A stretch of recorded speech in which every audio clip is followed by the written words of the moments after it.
les gens au quotidien? Justement, c'est-à-dire il pense que c'est beaucoup plus le quotidien qui permet aux gens. C'est presque. C'est pas bien ce que je veux dire. Moi c'est plutôt que je ne regardais pas les gens, je ne regardais pas le quotidien, je ne regardais pas dans le détail, dans les petites choses. Je me suis aperçu que toute mon incompréhension venait du fait que je ne regardais pas là où il faut.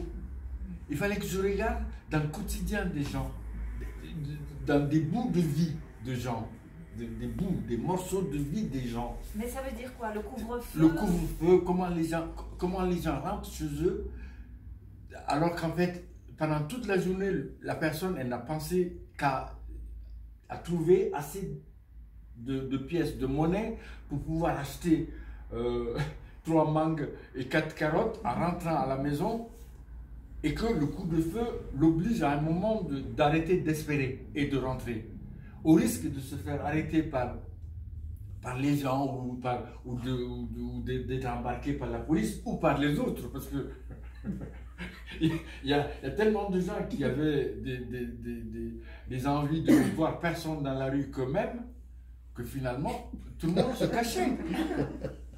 Il y avait autant de gens dans la rue pour vouloir qu'on sorte de la rue, qu'on disparaisse et qu'on aille ailleurs pendant qu'eux ils faisaient leurs affaires. On ne savait d'ailleurs pas lesquelles, on ne sait toujours pas.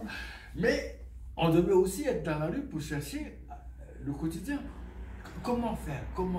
Et ça, à un moment, c'est ça la vérité, c'est que quand on commence à regarder ça, on se dit, bon, ok, le problème, ce n'est pas l'occupation, c'est le quotidien de chaque survivant.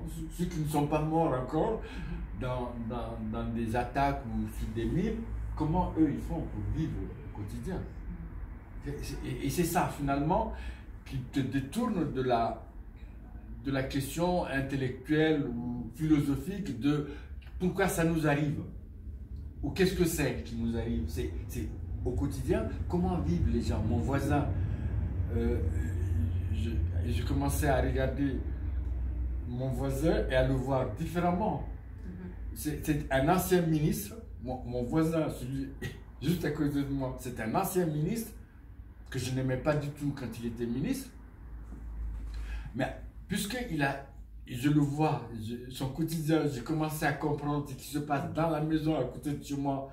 Parce que ce monsieur, il a beau être mauvais en tant que ministre, il était dans une situation, il n'avait plus rien, il perdait tout, et il était plus menacé que moi.